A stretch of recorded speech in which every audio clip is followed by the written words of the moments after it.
আসসালামু আলাইকুম, welcome to Bangla cook. আজকে আমি আপনাদের জন্য নিয়ে এসেছি একটি চমৎকার রেসিপি। এই রমজানে ইফতারের সময় আমরা সবাই বিভিন্ন রকমের চপ খেতে পছন্দ করি। এই করোনা ভাইরাসের মধ্যে বাহিরের খাবার, বিশেষ করে হোটেলের তেলে ভাজা খাবার থেকে বিরত থাকুন। তাই আজকে আমি আপনাদের জন্য নিয়ে এসেছি ঘরে বসে পেঁয়াজু তৈরির রেসিপি। তো চলুন দেখে নেই পেঁয়াজু তৈরির জন্য কি কি উপকরণ লাগবে। কাঁচামরিচ কুচি, জিরার গুঁড়ো,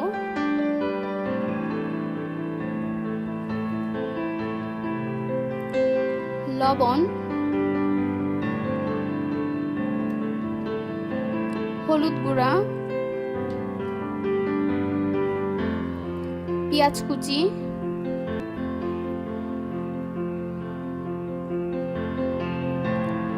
ব্লেন্ডেড মসুর ডাল।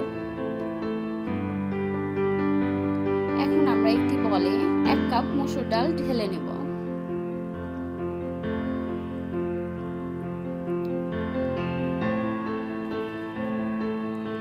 তারপর সব উপকরণগুলো একে একে করে পরিমাণ মতো দিয়ে দিব। প্রথমেই আমরা পেঁয়াজ দিব 3 চামচ,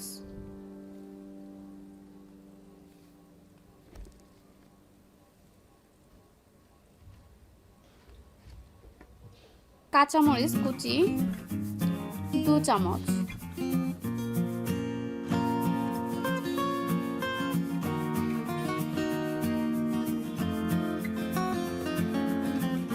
জিরার গুঁড়ো 1/2 চামচ,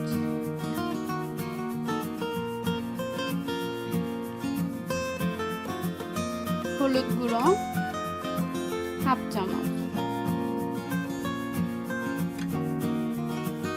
তারপর আমি এগুলো সবগুলো একসাথে মিক্স করে নেব।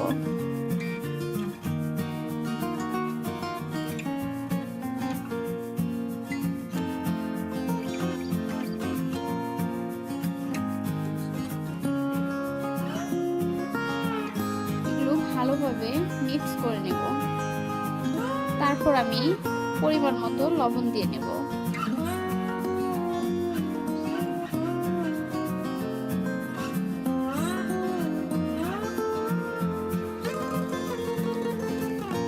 তারপর আমি ভালোভাবে মিক্স করে নিব। আরো সবগুলো উপাদান ভালো করে মিক্স করব। আমার মিক্স করা হয়ে গিয়েছে।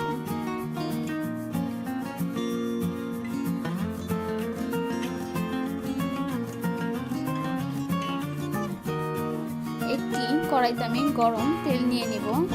আগে থেকে আমি তেলগুলো গরম করে নিয়েছি। তারপর আমি এভাবে হাত দিয়ে ট্যাপ করে পেঁয়াজগুলো বানিয়ে নিব। তারপর আমি আস্তে আস্তে গরম তেলের ভিতর পেঁয়াজও ছেড়ে দেব।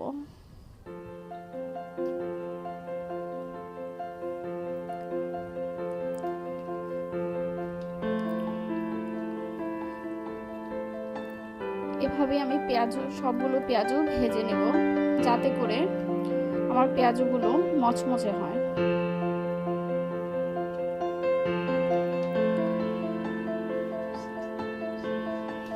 এগুলোর সাইজ যে যেরকম খান ওই সাইজেই করতে পারেন। আমি মিডিয়াম সাইজে করে নিয়েছি।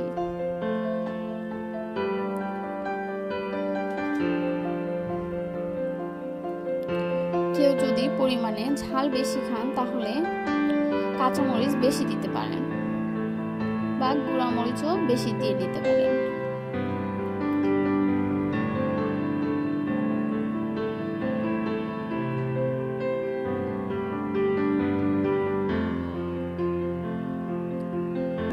তারপর আমি দেখব আমার পেঁয়াজগুলো হয়েছে কিনা। একটু নাড়াচাড়া করে দেব যাতে একটা অপরের সাথে না লেগে যায়।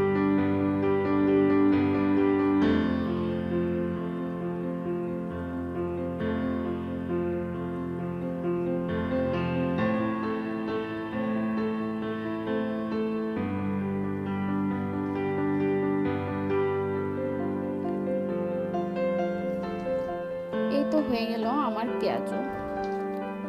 আমার পেঁয়াজও খুবই মচমচে ক্রিস্পি হয়েছে। সো ভিউয়ার্স, আপনারাও এভাবে পেঁয়াজও বানাতে পারেন। আপনারাও আমার মতো এভাবে পরিবেশন করতে পারেন। রেসিপিটি যদি আপনাদের ভালো লেগে থাকে তাহলে ভিডিওটিতে একটি লাইক দিন। আর এই রকম চমৎকার সব রেসিপি দেখতে আমাদের চ্যানেলটিকে সাবস্ক্রাইব করে বেল আইকনটি চাপুন, যাতে করে আপলোড করার সাথে সাথে নতুন সব ভিডিও দেখতে পারেন। আর এই রেসিপি বা চ্যানেলটি সম্পর্কে আপনাদের কোনো মূল্যবান মতামত আমাদেরকে জানাতে কমেন্ট করুন। আর অবশ্যই ভিডিওটি থেকে আপনারা উপকৃত হয়ে থাকলে বন্ধুদের সাথে শেয়ার করুন। Thank you.